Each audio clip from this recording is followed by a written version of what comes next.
What's up guys, Loom here. Welcome back to the channel, and thanks for tuning in. Today we have Zekvir Hardmode on Outlaw Rogue, which was one of the more annoying fights, primarily because of these self-dispel options for enfeebled spittle. Otherwise, the class has great damage, damage mitigation, and movement options. Outlaw gets two tools that the other specs don't have. The first is Grappling Hook, which replaces Shadow Step, and thank goodness for that. It provides better range, does not require another NPC or friendly unit to use, and through a hero talent, you get a free additional use within 3 seconds of using it, meaning you can go out and come back in very quickly. The second tool is Killing Spree, which is a damage cooldown, but can also be used to dispel the enfeebled spittle dot. It's not a great button in that regard, in fact it's pretty awful, but it's one the other two specs don't have for this mechanic. That said, this video should be helpful for all three specs, as the main complicating factor is the enfeebled spittle, and I straight up didn't even take Killing Spree. Shadow Step can't really be used to line of sight as easily as Grappling Hook, but it does have the benefit of always taking you out of a claw smash if the boss is in range. That said, the Shadow Step range has always been lacking, in my opinion. The talent tree is, as always, in the description below, as are any macros I used or considered. You'll also find a link to our Zekvir playlist, which is now 11 videos long, with Hunter and Evoker soon to come. If you're not yet subscribed to the channel, please do. It helps promote our videos, is entirely free, and will keep you in the loop when future videos hit. And in addition to that, I have a nephew that recently found the channel. To him I want to say have a very happy birthday and happy new year. Murphy says hello. I hope we get to see you before next Turkey Day, maybe at Camp Grandma. Love you, buddy. And a quick note before we begin, I will be consistently referencing a rogue passive called Restless Blades. This reduces the cooldown of basically everything a rogue does when you use a finishing ability. When I say CDR, which is cooldown reduction, I'm talking about this effect. First thing we'll do is talk about enfeebled spittle, identify the tools we have to deal with it, and how we're going to use them. Cloak of Shadows is great, no notes. It will both prevent and clear the debuff, as well as render you immune to anything that is not physical damage. And like Paladin Bubble, it doesn't prevent the Angler's Web debuff, just the damage, and that debuff being much longer than the Cloak of Shadows immunity. You'll start taking that massive damage after Cloak falls off, so don't get webbed. Our second tool, Killing Spree. This costs energy, combo points, is on the global cooldown, locks you out of using your kick, and ports you around several times. I do not like this button. To be entirely fair to Killing Spree, there are some benefits. There's a built-in stagger mechanic, so you don't die while using it, meaning the damage you take while you're blade dancing is then distributed over 8 seconds as a dot. This is called stagger if you're a brewmaster. Also, it can clear the dot that's already on you, meaning you're not trying to pre-immune or sync it up like the Demon Hunter meta jump. It does benefit from Restless Blades, meaning it is up frequently. It can definitely cover every other dot, and often 2 in a row if you're slapping your keys enough. And then there was Vanish. Vanish can be talented to have 2 charges, and it does benefit from Restless Blades as well. That's the good news. Bad news is you can unintentionally reset the boss, even if Bran is active in combat. It does not happen often, but I would recommend immediately breaking the Vanish or using a cancelaura macro found in the description below. With this macro, pressing the button a second time will clear your stealth without having to use an actual ability. When using 2 charges of Vanish, there is a global cooldown that incurs, but it's only 1.5 seconds, so be careful not to use that second charge while you're tapping it to clear your first. And if you don't accidentally reset the boss, don't worry, Bran got you covered.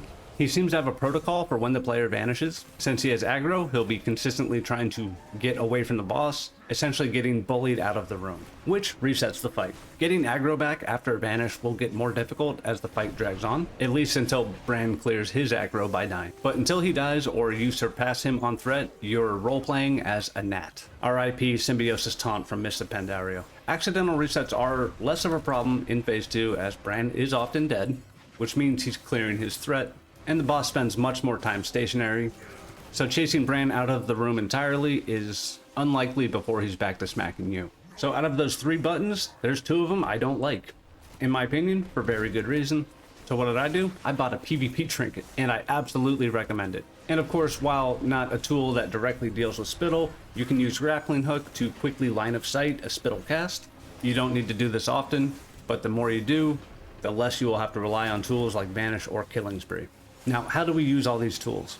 First thing we're going to do is not use anything in advance of the dot actually hitting us. Bran can buff the player with a spell called Aegis of Ironforge, which is that extra thick power word shield looking effect that causes your player to run around like he's got a shield in front of him. You're not always going to have this. Bran doesn't necessarily set you up to have it when the dot's coming out, we will let Bran dispel if his cooldown is available. It's a 1-minute CD called 30 Yards of Rope.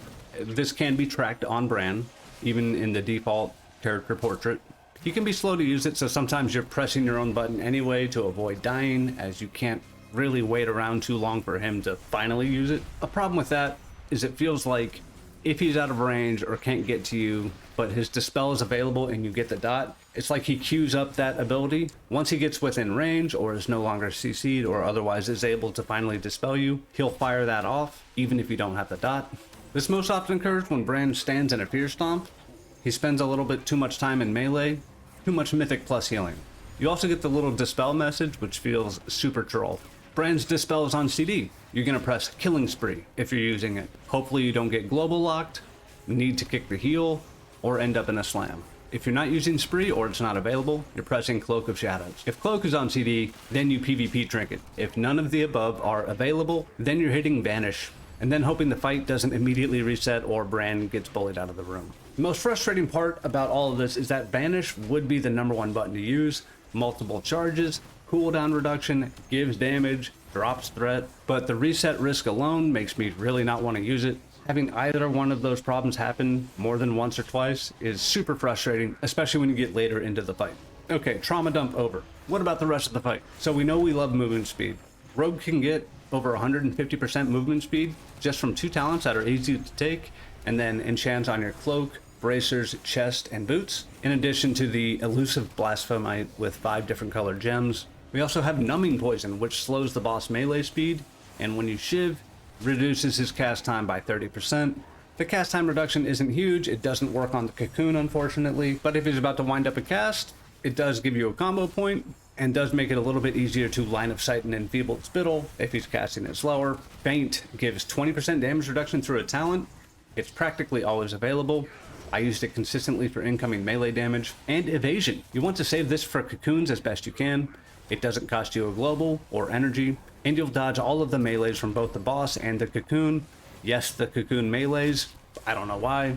Best laid plans and all that. Press evasion if you're going to get meleeed to death, even if the ad isn't up. Both feint and evasion benefit from restless blades through an outlaw talent.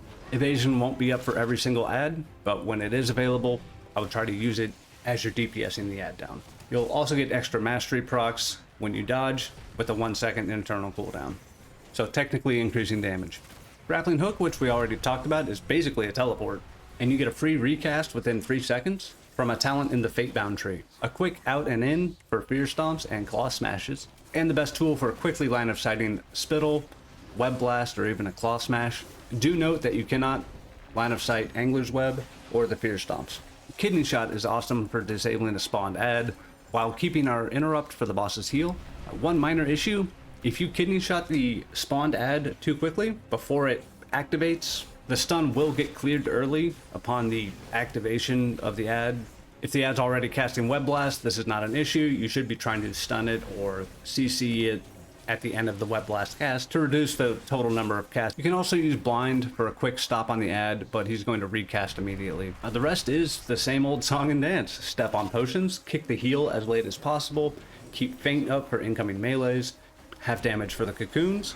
I saved Ghostly Strike and a fresh Roll the Bones for most of the ad spawns. Roll the Bones is a 45-second cooldown, but you're going to be able to use that 2 or 3 times before ad spawns, so don't hold it for the entire gap between ad spawns, but within 10 seconds or so of the ad spawning, you want to make sure that you either have the button ready or it's going to be available for use when you start DPSing that ad.